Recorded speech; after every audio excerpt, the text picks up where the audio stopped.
job is part of my journey and part of my healing from all that I experienced in policing. So I'm really grateful to be here, and I'm glad to see all of your faces. Thank you.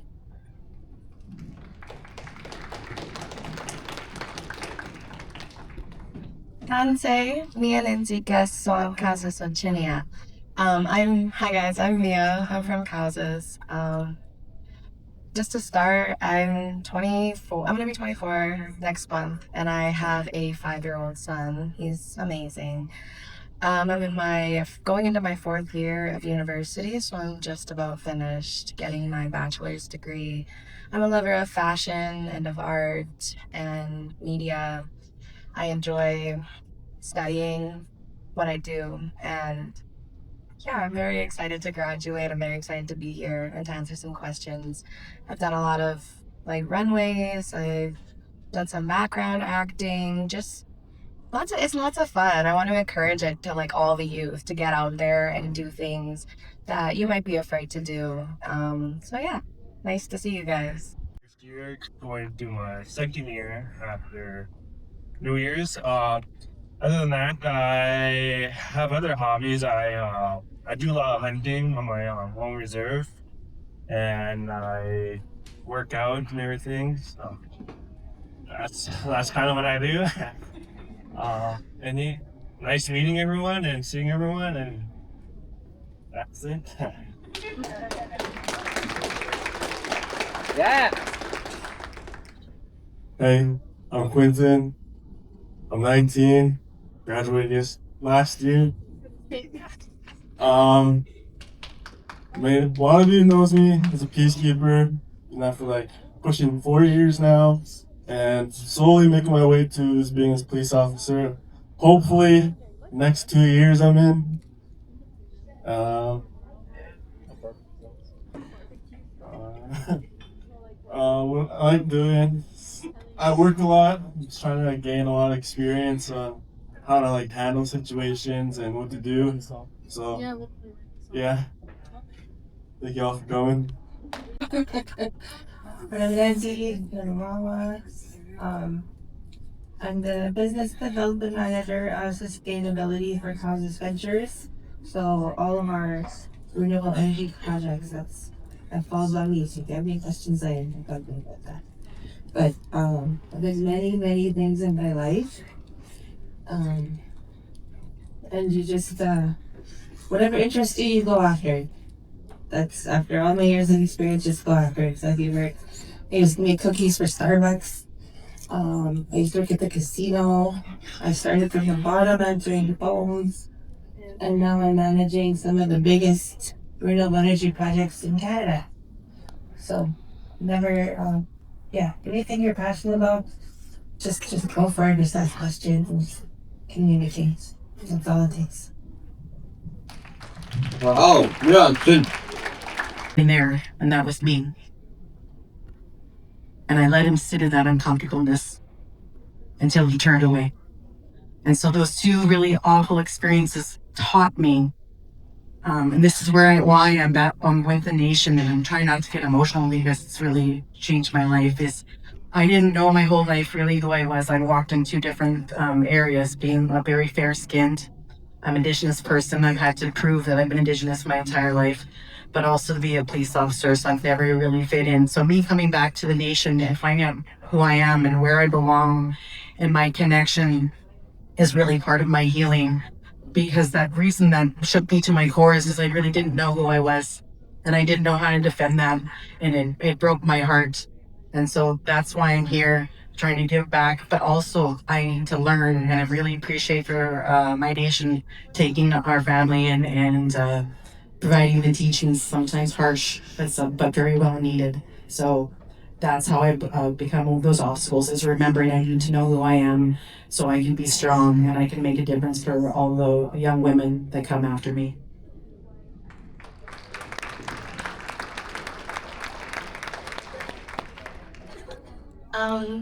For my obstacles that I have overcome and I will probably continue to have to overcome is myself. I've been my biggest obstacle my whole life. I've really struggled with my mental health, and my family and my friends, they've seen it and they know it.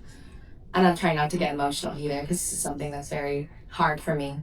But it's also the whole reason I've pursued my education and my career. In high school, I dropped out of school twice, and I never actually thought I would graduate or go to university or have a career or sometimes even survive. It got really hard. Sorry, I don't want to cry. Big baby. But yes, so what actually I think played a huge part in saving my life, and I don't recommend this to anybody obviously, but I got pregnant at a young age and I decided that I had to have him. And I'm glad that I did. I don't encourage it at all, but he really did save my life. He's the reason I went back to school and graduated high school. He's the reason I decided to pursue university, even though when I first applied, I was denied because I did not have the correct courses. So I took 9 classes online to be able to go to university, and I have gone. I'm 2 years away from graduation, so I'm almost finished. I'm so very proud of myself, and I do struggle at least yearly. I have something that comes into the way, and I can't control it. It's just who I am. All I have to do is really persevere through it. And even though I am my own biggest obstacle sometimes, I'm also my biggest support. I'm the one that pulls myself out of these dark places and these dark feelings. And I'm the one who brings myself down, but I'm also the one who has to bring myself up. And when I do, I think of my son and why I'm doing everything that I've been fighting for, why I've tried so hard to overcome myself. And I'm almost there, but I definitely think I'm gonna keep going after this. I'm gonna go for a master's. I wanna have a career. I wanna learn new things, and I wanna do it for not just myself, but my baby as well. Thank you.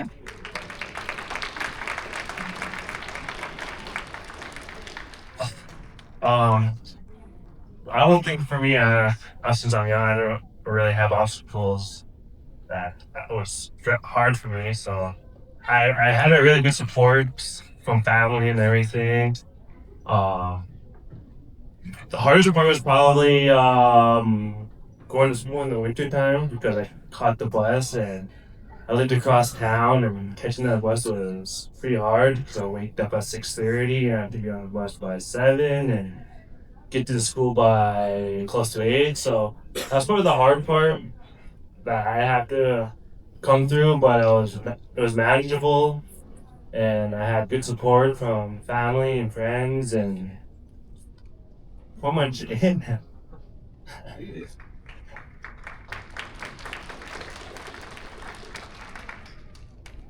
For me, same thing. I'm pretty young, so I don't have much. But one of the hardest obstacles is probably when I went to overseas is leaving home, going to like a place that knowing I can come back or I might not come back. So it's like that plays in the head. And another one is the harsh reality of the world. Like not everybody's friendly. Like no one, like not everyone cares. Not everyone, like, so you're pretty much resilient, like towards others. Like you don't know what this person does and whatnot. So it's like harsh to know what people want. So yeah, that's one of the harsh obstacles I went through.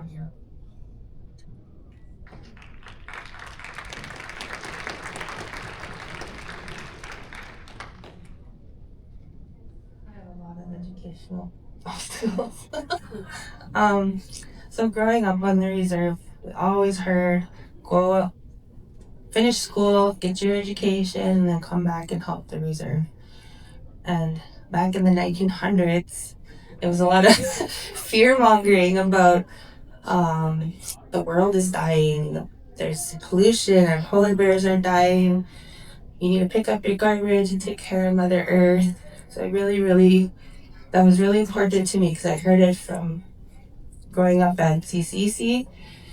and from our knowledge keepers, and also on commercials and in between our cartoons. So it always stuck with me, but that type of job didn't really exist yet. I didn't know how to finish high school and go get that. So I remember being 7 years old, and I was like, I'm gonna be like David Suzuki one day. And I don't even know if anyone know who that is, but he's a really famous Canadian scientist, and he takes care of the environment. So that was my goal when I was 7 years old, and I would always like go out in the bush and like make sure check on the frogs and our medicines and things like that. So finishing high school, I didn't know what I wanted to be at because that job still didn't exist. So I went to university, still not knowing what I wanted to be. So I just copied somebody else and picked human justice. I wasn't really happy with it. And then a female Indigenous professor said something one day that made me go home and just apply for cooking school because I had been playing around with cakes. I was I think the first person in Regina to make custom realistic looking cakes, and I was just doing it for fun. I quit university that day and I signed up for cooking school. And I did that, and then I became a professional pastry chef for 6 years. And I worked in Cowessess Arts Center and a couple fancy restaurants and also out of my home. And I was making wedding cakes for everybody. I became the cake lady in Regina. To make some extra money, I was making the Starbucks cookies and muffins. Me and another woman made them for all of Canada. So it was thousands of things baking a day. And I hurt my back. And I landed on some stairs and hurt my spine. So I couldn't lift 50 pounds of butter a day or each time anymore. It's like really labor intensive to be a cook. So after I recovered, I started at the urban office in administration. And from then on, I just kind of took administrative jobs and slowly worked my way up. And it's very hard in Regina for me. You see my Indigenous last name on paper. I'm pretty sure people didn't want me to work for that based on my last name. So it was really, really hard to find work. But eventually I got hired and worked my way up into First Nations Power Authority. I knew it was renewable energy. I didn't know anything about it though. I was just answering phones and doing basic administration. And there was a lady who had a management position and she didn't really respect it. She didn't want to do it. So I was like, I'm going to have her job one day. So I started to learn it and I offered to help her. And I helped her as much as I could and I learned her job. And then I gained enough experience and I ended up leaving to make more money. So I worked with the city of Regina with a manager there. And a year later, my old boss asked me to go back. She had fired the lady that I learned her job. So I got her job. And I ended up, really growing just because. So I learned on the job. You don't always have to learn in school. Hands-on is good. Just experiencing things and doing things. You don't have to wait to get an education. So I did that job, and we had a new CEO, and he offered if we wanted to get education that was related to our job, we could. The pandemic came around, and I was really bored at home since I worked at home. And there was ads on universities were starting to do online courses.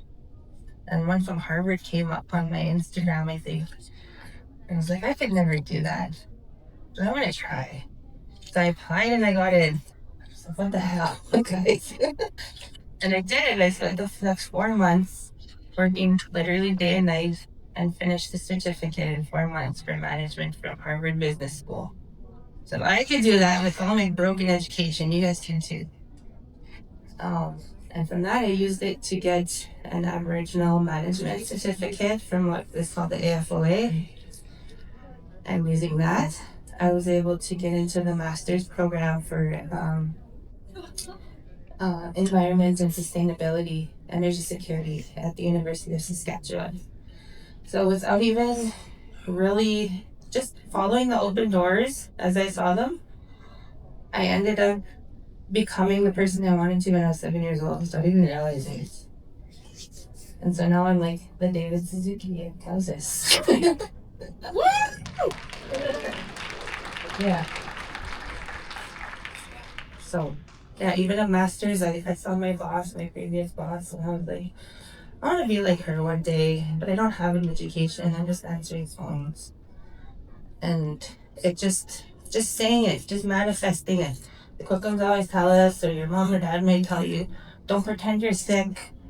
Don't pretend to cry. Don't say this. Like, be careful of your words, because your words, good or bad, they become things.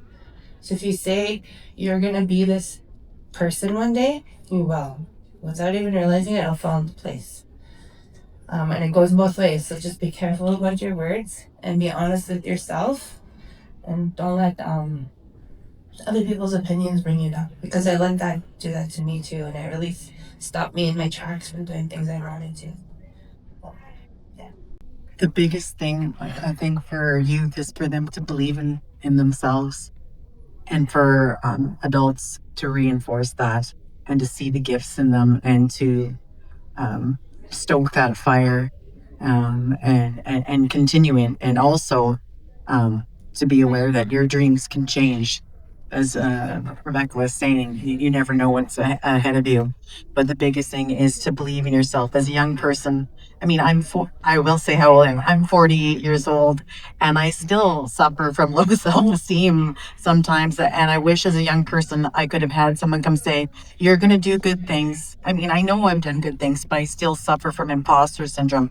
And I hope that young people don't feel like that they know that they are doing good things, and to believe themselves, and that they matter, That's the biggest thing. Thank you.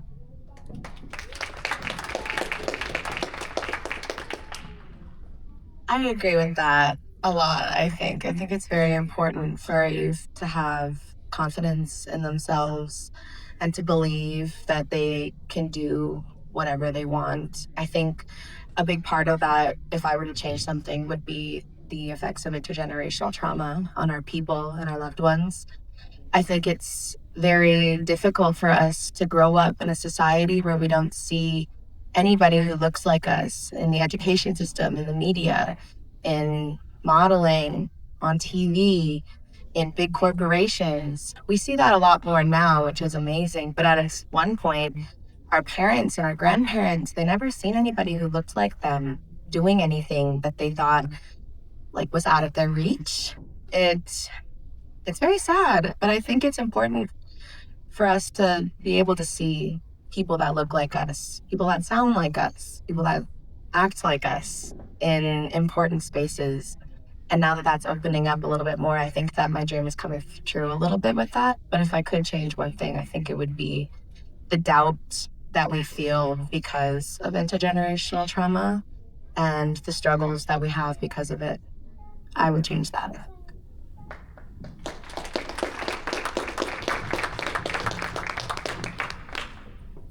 Since you guys took all the answers, I think one thing I would change in the youth is to believe in yourself, and not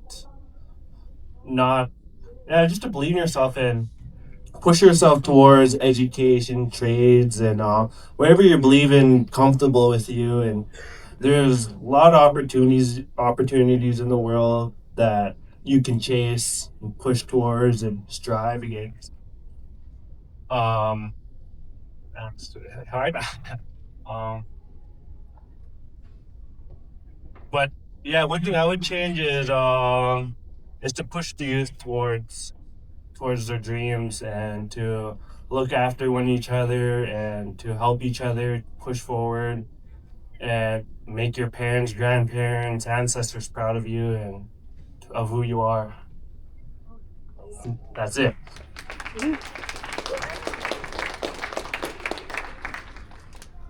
Damn, everyone's taking the answers, man. I'd say everyone else is saying is push yourself, that you can accomplish something, get out of your comfort zone, and just give it hell, man. And that sky's the limit. There's no limit, I guess.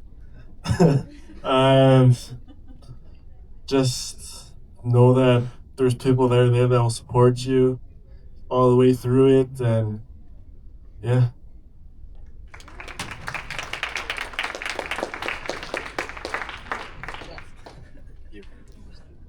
Yeah, but I was gonna go with her answer, and I was like, okay, I'll do like imposter syndrome.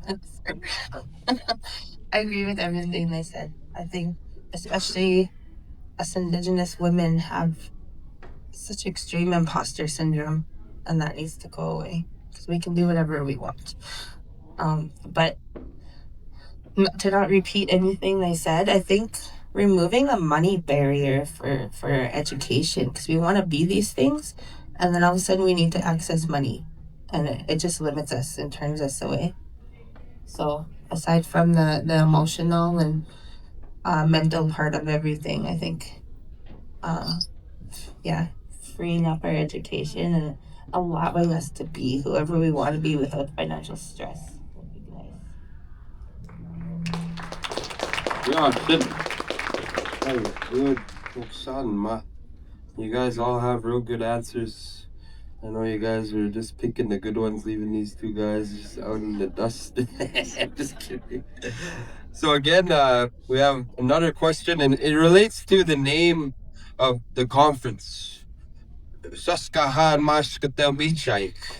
Saskaha on Mashkatel Bichaik. So igniting that fire inside. What does that mean to you? What does ignite the fire inside mean to you personally?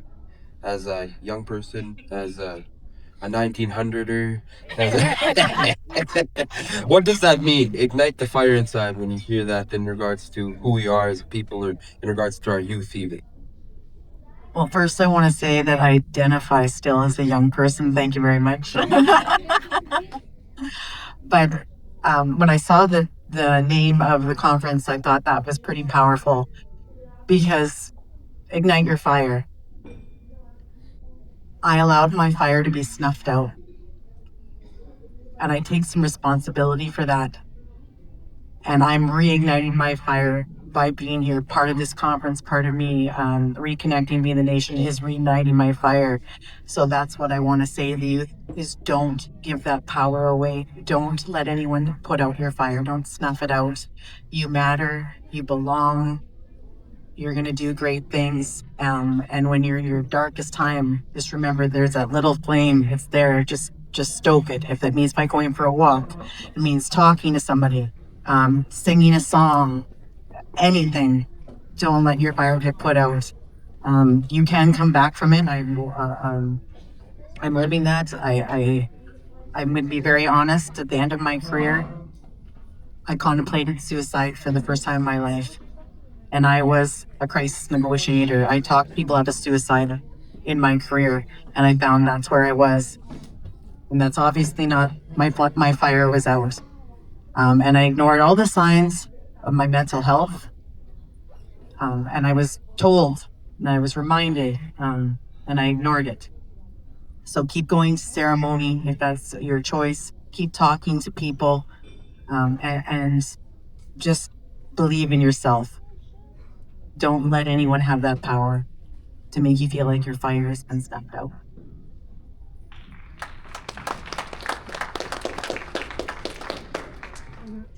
I really like this question. I actually got a scholarship when I graduated high school for stoking the fire.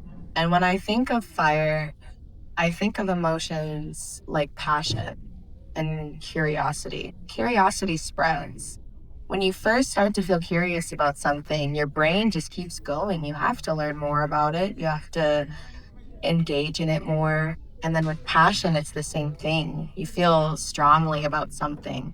That curiosity is often followed by passion. So I think igniting the fire inside yourself is to feel curiosity and to follow it, to be passionate about it, to learn things, have new experience that starts that passion. I think for me, a lot of the things that I've experienced, that I've learned, that I really love and enjoy were things that I was too afraid to do. like walking on a runway. I told myself I would never do that. Even if it's just a small runway, it's still the experience of it, right? I told myself I'd never be able to do that because I'm too short. Runway models have to be 5'10" in the industry normally. So that was something I knew I would never do. And then one day I was asked if I wanted to walk on a runway for an Indigenous designer, and I did it, and it was amazing. And I've walked on a few of them now since, and it's something that I thoroughly enjoy. I love modeling. I was afraid to do it, but it became something I was passionate about. I'm passionate about the arts and the media. I'm passionate about mental health and helping other people. I think it's important just to find something that piques your interest and to become passionate about it. And you create a fire within yourself.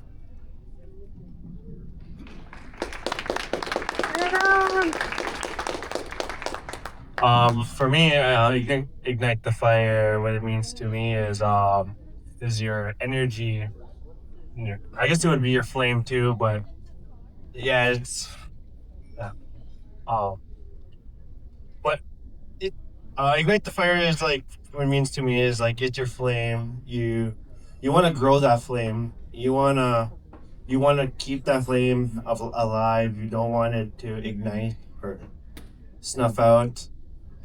And you want to light other people's two flames. You want to grow their flames. You want to share your knowledge with them. You want to talk to them, like if they need talking. You want to help that flame. You want to so much be there for them. Even your parents' flames, you want to help out your grandparents' flames. Show them, don't be shy. Show them what you learned and everything. That would help a lot too. That's like adding a stick to the fire. But yeah.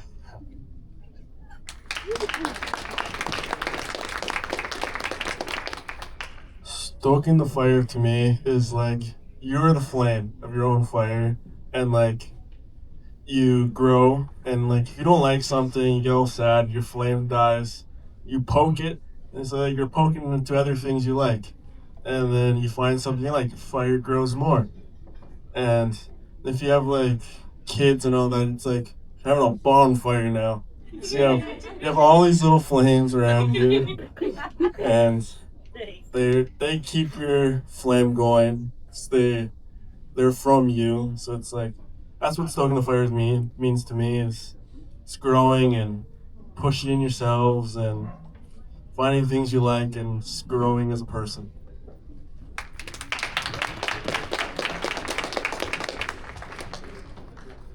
I think igniting the fire is like hopefully everybody here, right from the youngest person to our elders, I hope they're inspired. They've been inspired to learn more, to become better people, to have educational dreams, personal dreams.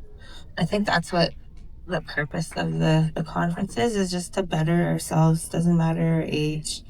And it's not just professionally, like in a career. It's like also being proud of being from Cowessess and being able to go home, or if you live there, being proud of our nation and inspired to take better care of it and bring exciting things to the community and share your ideas and things like that. And I've been watching these boys set up here, and it's very nice to see. I was home Saturday picking medicines. That's what I really love to do, is go back home and pick medicines.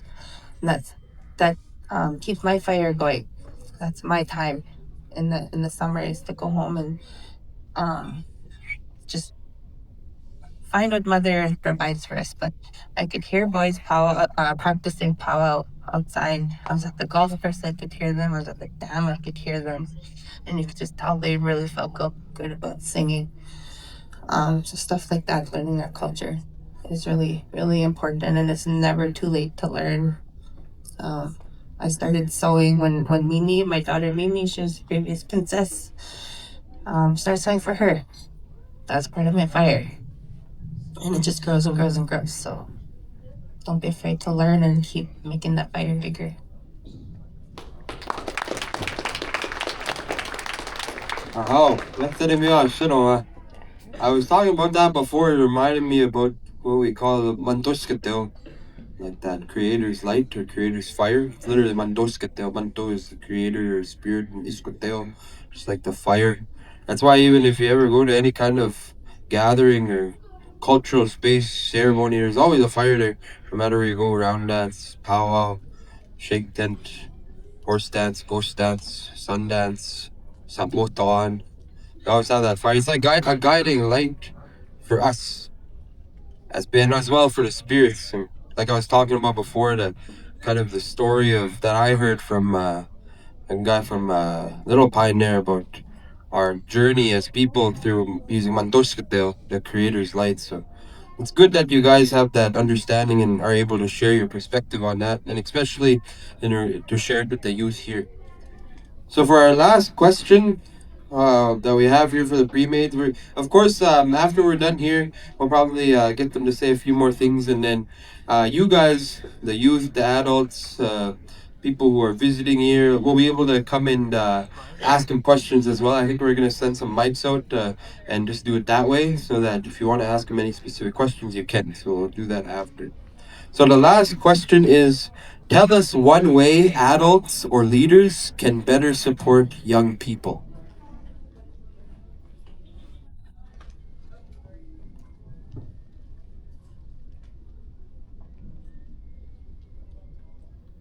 I feel it's somewhat similar to what I was just, or maybe it's how I answered the last one.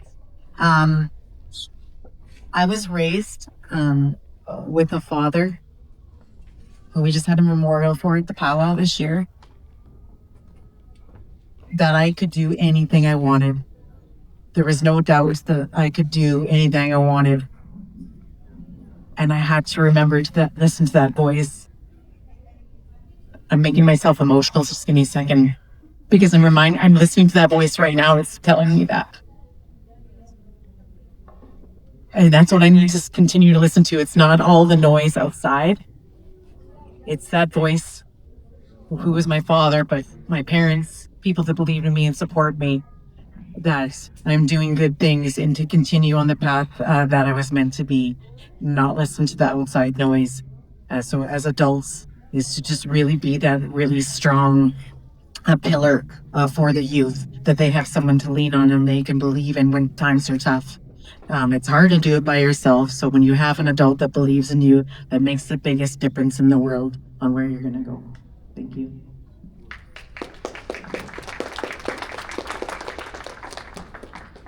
I think the most important thing that an adult can do for a child is just to listen and to be open.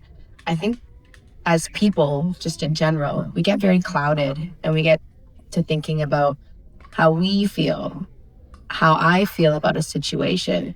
And we don't really think very much about the person who's confiding in us at that moment, especially if the things that they tell you hurt you.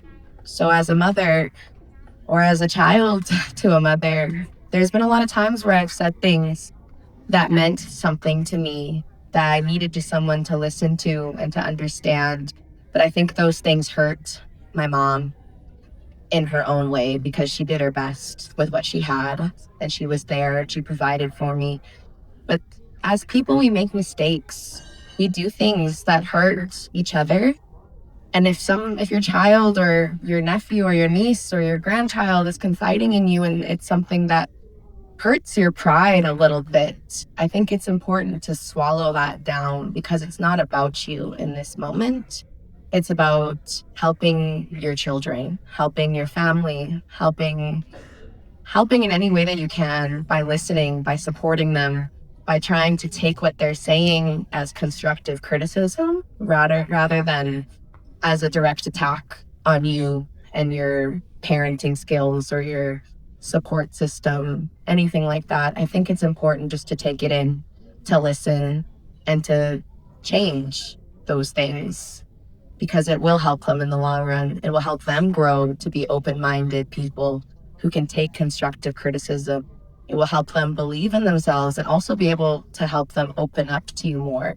You don't want a child to turn away from you because they might not ever turn back.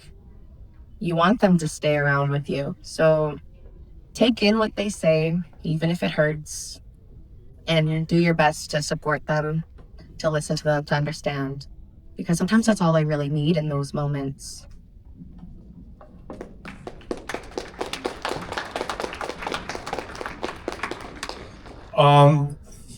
How the adults can help the youth. I think is that they should be the pillar of the home. They should be the roof over their heads.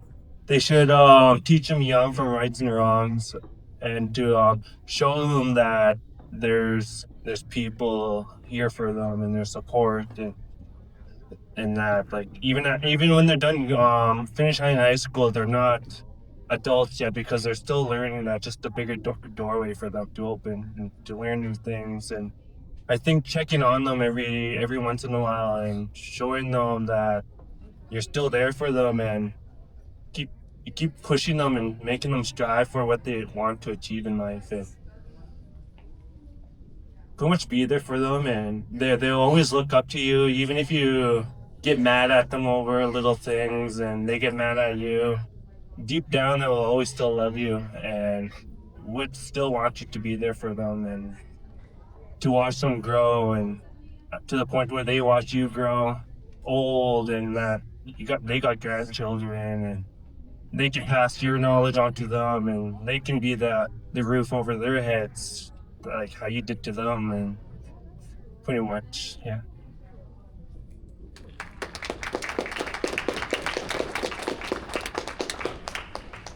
I'd say listen and like teaching them. Usually parents, when they say something, there's always something they've probably learned from that mistake, and they're helping you so you don't make the same mistake they made. And that's all I got.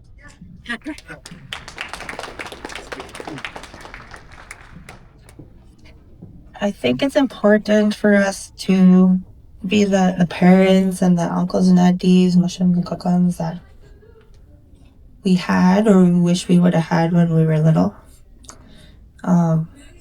Just sharing your love and support for kids who or youth who come to you for that, and being open to anybody who needs it, anybody who needs to talk, whether it's a hug or anything like that, and just encouraging everybody. And not traditionally, we didn't stay just within like, I'm not going to only give support to my daughter, I'm going to give support to her friends, my nieces and nephews, anyone from our community. Cashie's one of my girls. She's looking at me, so I called her out. Also Devin and her sisters and brother. They're people I'm not closely related to, but they're very important in my life.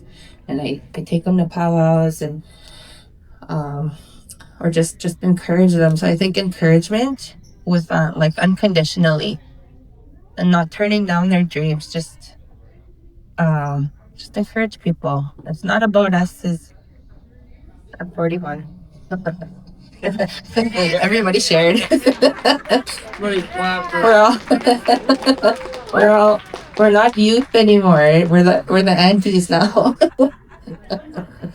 So it's up to us to encourage everybody who is younger and still on their journey. I mean, we're still learning and we're still growing and bringing new things to our life, but it's using our experiences to encourage everybody. So.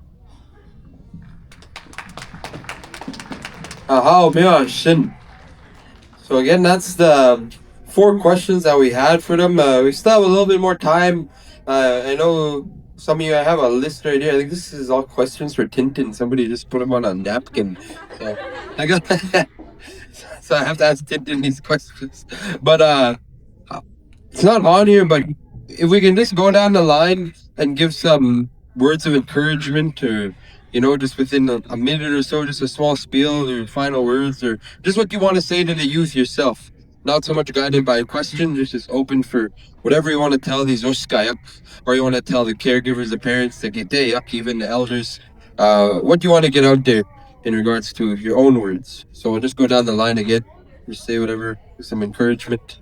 Okay. Well, before I forget, Darian, I do after I say my wise words, I want to announce the winners of these tablets. Can we? Oh yeah, I'll have them. Okay, I'm Yeah. gonna give them to you, Okay. and then I'll say my little words, and then I'll tell you the names. Watch me just run out the window now. So what I would like to leave people with is, so we think about in our life when you're trying to achieve things. So I'm very proud of the things I achieved, right? Becoming a polygraph examiner, becoming a powerlifter in the world level. But really the biggest accomplishment for me is being a mother and breaking those barriers so my children could see that they are capable of anything. And that's what I want the youth to know, is that you are capable of anything. And the people before you have worked really, really hard to make those paths for you. And now your job is to do that for the youth behind you. Can I say the names now, or do you want me to wait to the end? We'll wait till we get after this, and then we'll get there. Yeah. I think a little word for all the youth is just to be confident in yourselves, make big decisions, do them even if they're scary. And, if you don't feel like you're confident enough to do it, who's going to know? Who's going to know that you're not that confident? Only accept yourself. So if you present yourself with confidence and you take yourself into any space that you want to go into, you'll be successful in that. And I think it's important to do hard things because it proves to yourself that you're capable of it. And that's it for me. Thanks. What I like to leave to the youth is succeed to what you want your life to be. There is no limit to it. There's knowledge everywhere. Everyone holds a piece to the puzzle that you need. And look up to the older ones because they hold the more, and to pass on your knowledge to the younger ones too, and keep going.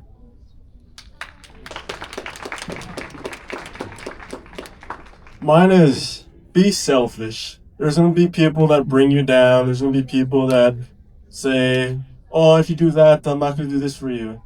But be selfish, push yourself, follow your dreams, do what you want to do. Don't do what people want you to do. So be selfish and push yourself.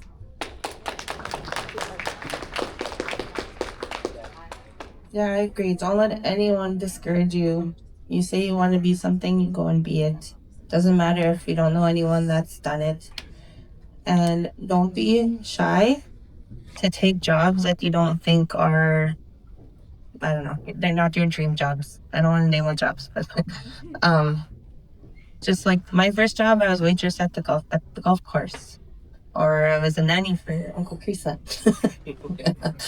and things like that. Just whatever will make you money and help you do it. Help do small jobs in the community. Get off the couch. Get off your phone. Just go start small, and eventually you'll get that work ethic to be the person you think you want to be in the future. Maybe I shouldn't. So again, these are our panelists, mix of youth and other youth, and so kinanaas ko tao magapi kapito digo tapi achamos tamaso tansi so my spitchin tene ga os ga gisa ga kaya o magakyo kita toske no pugo ta atos katabek tagawi open a mission back you. So I just thank you. I thank you all panelists for sharing your story of how you got to where you are today. What you had to overcome, your struggles, your successes, some funny stories, some sad stories, and I think in the end that's what life is about: is being able to learn from each other. Just like Xander said, the ones who are older than you, it's good to go visit them to learn from them. Sometimes it's not about knowledge; it's about experience. Sometimes we have even people younger than me know way more. So it's always good to go and listen, to younger ones, the ones who are doing good things with their lives, ones who can be role models. So that's why it's good to find your role model. And like I said before, find your purpose everybody here has a purpose. It's just up to us to go and find it. So I think we're gonna raffle these off. You got the names, or how are we doing this? Yes, actually, we've had the names randomly chosen. So the two winners. So I just want to thank all the youth for taking the time to do the interactive game for governance. Making policy fun is a challenge, so I appreciate that. So the two names are, we have Kiana Ironstar as one of the winners of the tablet. Kiana Ironstar, come on up and grab your tablet here. And the other one is Lucian Delorme. Oh, all right. Come on up. You guys ready? Everybody. Here, catch. Oh,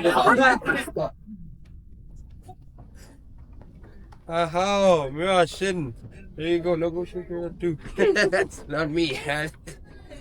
Not me. I'm just up here. Me shouldn't.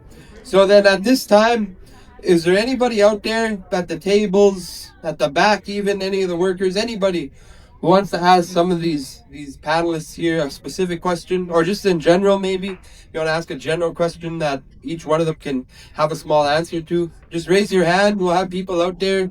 We got some microphones. You got that one microphone? Let's see. We'll just need one. Aha, do we have one? Oh, front and center, this guy. Okay, here you go. Alrighty. Hello, everyone. So what message do you hope you take home from this conference? Can you repeat the question? What message do you hope the youth take home from this conference? That they can ignite their fire and that they can continue to stoke it, and that they have they can draw them upon each other as youth who've all been at this conference to know that they can help one another. That you guys have support. You guys have a whole community, our reserve, our people, our family, our friends. You guys have support in every way, and that's clear because they put this whole thing together, a 3-day event for all of the kids to feel special and seen and heard, and to be told that they can do anything that they want, they can be anything, they can go anywhere. You guys have support, so if you ever feel alone, don't be afraid to turn to your family, your friends, your community, because we're here for you. Don't be afraid to ask for help. Everyone's in here is your cousin, and hope that everyone learned a lot today during these last few days, and that they could take this knowledge and to share their siblings, their parents, whoever they miss at home, and that maybe they learned something from this and know what to do with their life. What is all the answers we gave, and hoping to make up a picture of what's life, all the struggles that you may go through and all the stuff it's gonna take. Yeah, that sounds me at the end. I think that every single person in here is loved, and know that we all care about you. Everyone running the conference, we all work for Cowessess. Even if the people that don't, anyone that shows up for you, they love you, and don't be afraid to just ask for guidance if you need it. If you're feeling lost, just find somebody who can help you and give you words of encouragement, even if it's not within your own home. Because I've experienced that too at times, fighting with my parents, and I've really depended on my aunties and my adopted family to do that. So don't just know you're loved. Aha, we shouldn't. No, ask come on, man. Eko minä kuuttak. No take out me. Oh, good. Yeah, okay, we have another question way over there. Use your bingo eyes. Who is that? We have some Cookum over here that has a question to ask. Cookum Sharon. Sharon, yes, that's right. The words that all of you have spoken are so inspirational. But right now, the biggest scourge that we see within our society, and that's all over, in the cities, in small towns, on reserves, all over the world, is drug usage. And drug usage, not only, it's throughout all generations. Some of it is generational, but especially targeted towards young people because they are the ones that are most vulnerable. As young members of our community, what advice would you give to our not only our leaders, but our young people here today who are listening and who have worked together for the last three days and have heard wonderful speakers? What advice would you give the young people to say no to drugs or to help their communities stay safe, to help their families stay safe? Rebecca, did you want the opportunity to go first? All right, then. My perspective on this answer is going to be different than the other panel members, likely based on my 25 years of policing experience. So my advice to youth is never do it. Not even one time. It's not worth it. Support your friends on never trying it one time, never doing it. If it happens, don't judge. Tell people to get help. Be open if they need it. But the biggest advice is to never start the one time. And if you do start, then ask for help. But in 25 years of policing, from what I saw from beginning of my career to the end of my career, I didn't leave my career as a cynical person. I left as a very sad person from what I've seen the drugs has done to our communities. So we just have to be super vigilant and don't be afraid to report things. Don't be afraid to tell somebody. Doing that, you could save somebody's life. You could save a whole family's life. The kind of drugs that are out there now, you've heard all if you haven't, there's lots of education out there, but just a speck of fentanyl can kill this whole room. It's deadly and it's serious, and we can't make jokes about it.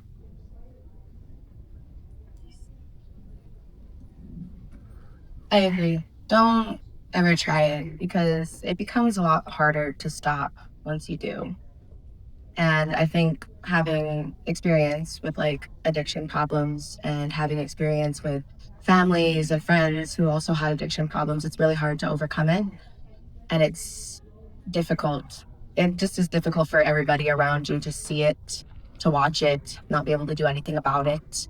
It's hard. So just avoid it at all costs. Well, like she said, don't judge because people need help sometimes. And given our history with intergenerational trauma, these are things that I think all of us have experience with in one way or another.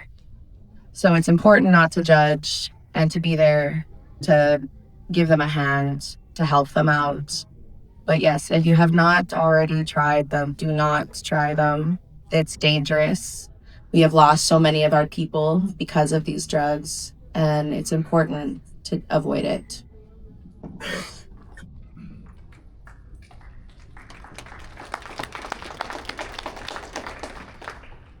Drugs and alcohol isn't good for you, especially at a young age, because you're still growing, your brain's still growing, and drugs and alcohol does take an effect on yourself. And like, and youth are going to be curious and everything, they're going to want to do alcohol and all that.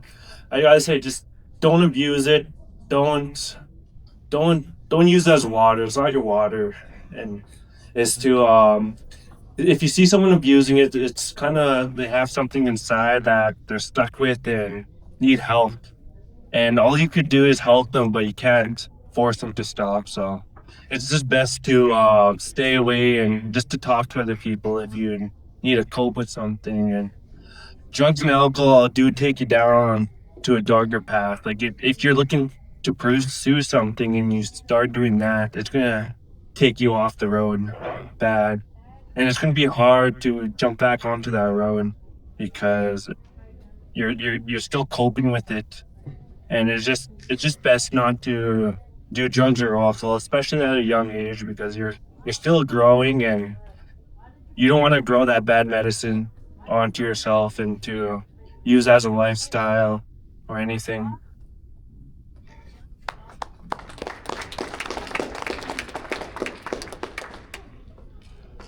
I agree with everyone here about their answers. There's no point doing it. It's not fun. It doesn't make it cool. Helping the person that's trying to start it or anything, or getting them help is probably the best thing you do for them. Avoid it yourself. That's about it. There's no point doing it.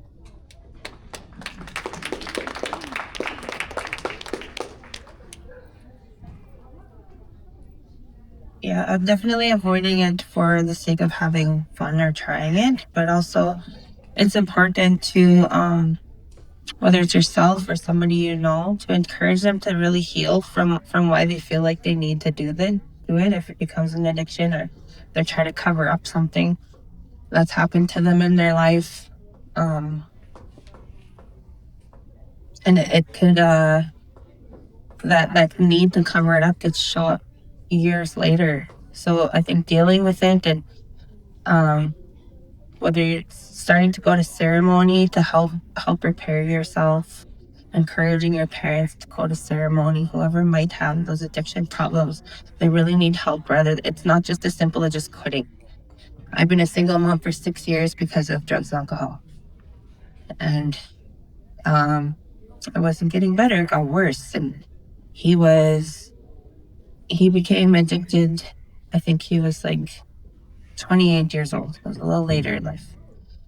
And it was because of unhealed generational trauma.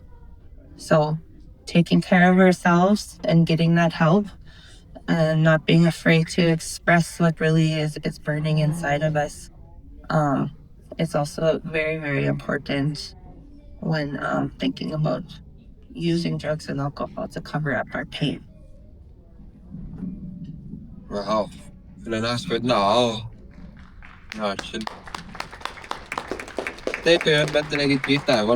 Being sober is probably the best thing you can do to honor your family and your ancestors by being clean and sober from any kind of drug or alcohol. So again, do we have anybody out there? Put up your hand if you want to ask anybody their question in general, or maybe ask a specific panelist. Throw your hand up right now. Who wants to ask a question? Sister, say it. All right, we have another question here from a parent. When someone asks me where I'm from, I am proud to tell them I'm from Cowessess. What makes you proud to be from Cowessess? I go first. I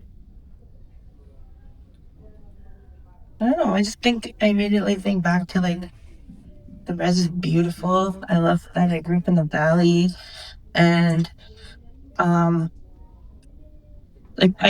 my previous job, I traveled all over North America, and people down in Texas and California, they know about Cowessess. We don't have to explain who they are, and they're excited to come learn more about what we're doing. So we have a big popular name out there for the good things that we do, and yeah, it just makes me proud that because we work hard at being a good community.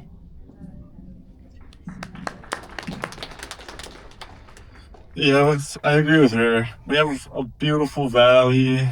We have nice flat lands. We have nice bushes.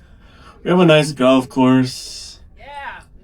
The lake is kind of turning blue now, but yeah, we have a beautiful valley and everything. All the people are nice, so it's a pretty nice place. I'm happy where I'm from because it's where I lived my whole life. It's where I grown up. I graduated from there with friends and everything, like from Head Start to grade 12. I love hunting on our reserve because we have a bunch of animals, beautiful animals. Animals that even the elders don't even know about, like the elk. You know that there's quite a bit of elders that don't know about these animals, but it's good to show them because they like it and they enjoy it, and they don't see all these parts of the reserve. And when they see the youth and everything out there, they're curious of where they're going, so they'll ask what's out there, and pretty much why I enjoy where I'm from. And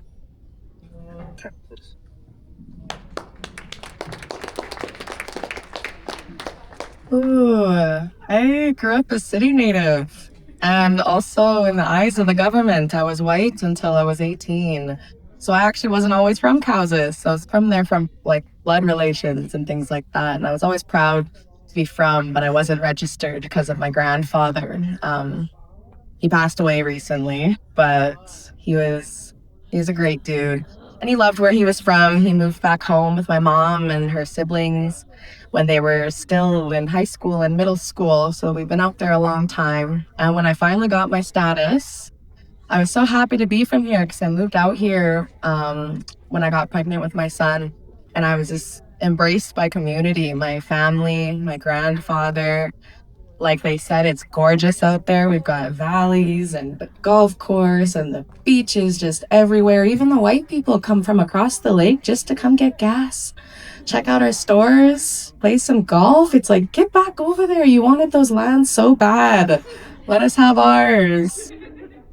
No, I'm just kidding. But no, and I've always had support from my band. When I was in high school, I got a scholarship. They let me bring my baby to school with me. It was great. I just loved it there. Everybody would just help me out. I got jobs. Wow. They helped me with my schooling and just everything. I just love being from Cowessess. The community is amazing. I love my family and my friends that I've made in the community throughout the years. Love you, Tracy. Hey. Okay, that. Yeah, I love everybody in this room. Thank you. I also didn't, so I wasn't born and raised in Cowessess, but my dream was to always come home. Sometimes I think people forget, and it's this, the rhetoric, right, that you hear behind is, are you a true member if you're born and raised? But in my heart, I've always wanted to be a true member. So when I first came to Cowessess and I saw the valley, I was emotional. I was like, this is the most beautiful place I've ever been. And to feel that little pieces of my soul are being reconnected. I went to ceremony and I asked to be able to come back home. And I was lucky enough to get a job with the nation.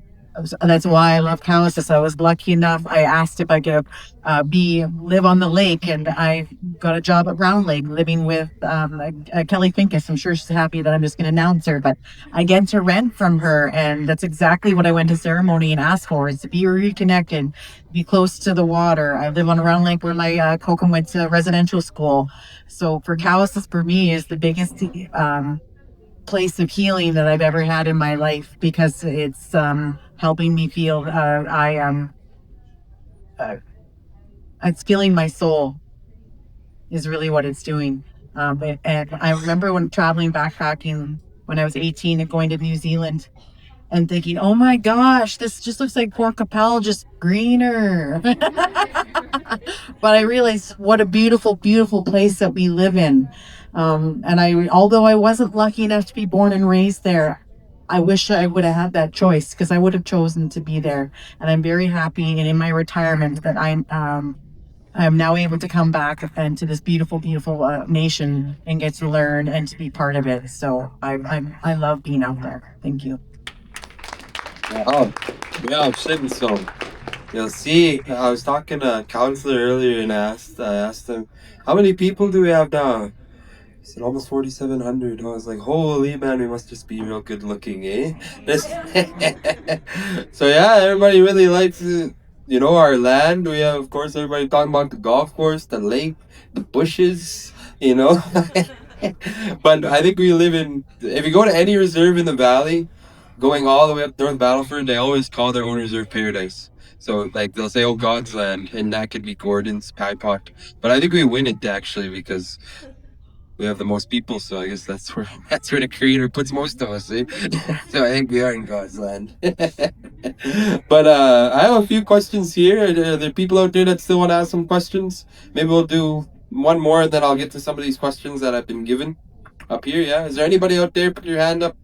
One more. I have one that I was asked to ask on behalf of one of our youth. They have questions. What was the question? Oh, have you guys attended Sweat to receive your spirit name? And if so, what is your spirit name? You have a real deadly name, probably. It's like, Oh boy. Yes, I have it. I frequently attend sweats, and about 10 years ago, in the start of my journey, I actually had a naming ceremony at my home in Regina, where I received my first name.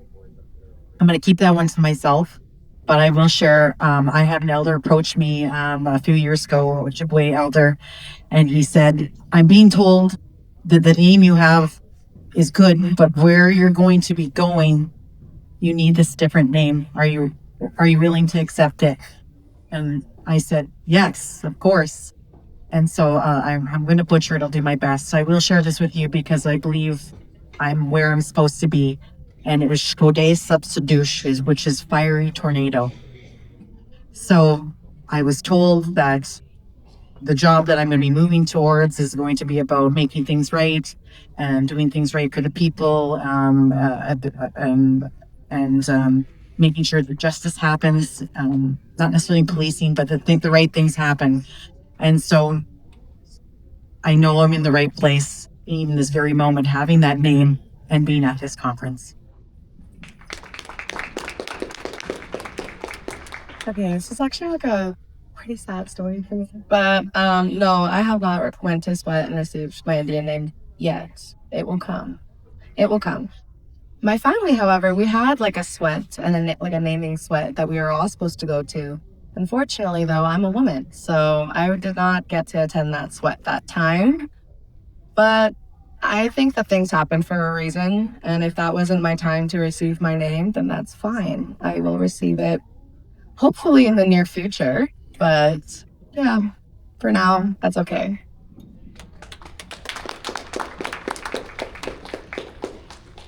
My Indian name is Xander.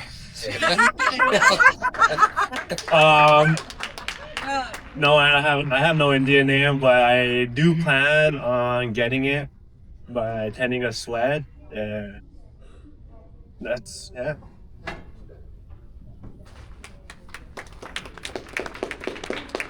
No, I don't have one either. But I'll probably get one in the future sometime.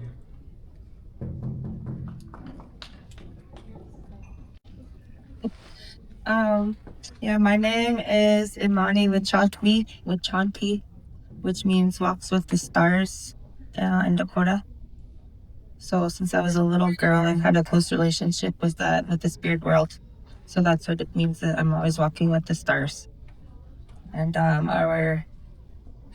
my great grandmother, she was Dakota from Standing Buffalo. So he's not completely Dakota Soto, but I'm Dakota Soto. And so that's why I was named in Dakota. Oh, yeah, shit. Yeah, I always forget it. Like, wakoshe to khote abe asto wachichi no. Tatangana je matahapi. Should I shit to khote abe? Like I speak Dakota good enough, but it's hard because my brain just goes to Cree. But I should be speaking because I'm more Dakota than anything, and more Anishinaabe. I'm only a little bit of Cree. I feel like imposter syndrome, language-wise, because I can only speak Cree. But I'm like actually Anishinaabe and Dakota. It always throws me off. Yeah, so you see, you have lots of opportunities, to get we call them gueme, either Ngueme ok, your guemes, that's your helper or your name, guemes. So like you said, Omani we champi, walking, and then you said, Ishko de, is it Ishko de Bistosishish? That's, you said fire tornado or something, eh? Yeah, okay. So then even me, my kanata Jimishkogan El Kapimsa. So mine's all in Anishinaabe. And it was funny because when I went to go get mine, I didn't even tell the dude that I was Anishinaabe. I spoke Cree to him. And then we went to sweat and did the sweat, and then he told me my name, and I was like, that's in Soto. And he's like, yeah, it's in Soto, that's what they gave to me. And I was like, he didn't even know I was Soto, how'd you know? And he said that's what they gave to him. Eh? So I thought it was cool because they listened. Eh? But every one of you, even though you don't have a name like that you hold right now, you still have one It's there. It's given to you right when you're born. It's just you need to find that person who has that inert connection to o manto ako tayuganak o kisagawa ken kisamanto, so that they're able to kind of get that message into them. So that's why even all the youth around our area, Cowessess, we invite you to come sweat. We have sweats almost every other week on Cowessess, Kakwishnahow, Sagame, Ochapois. And of course in the summertime, especially at the end of July, we have our annual rain dance in Sakame. That's where you can come as well and get your name. You don't have to schedule an appointment like you're going to the doctor. You just come in, you bring your proper protocol, and of course you gift the elder who you want to give your name. And so even all the young guys, I was telling them in the culture meeting before that we need help around our area because we have too much of these. Not that these older guys, but they did this their whole life, building lodges, building sun dance, rain dance, ghost dance, horse dance. We need, as young men and young women, to kind of step up and start learning these roles, start learning these lodges, because we need to bring them back. Sweats are good. Sweats we can have all the time. But we have to make sure that we take care of our other ceremonies as well. You have another question, Kian? Huh? What? Way high,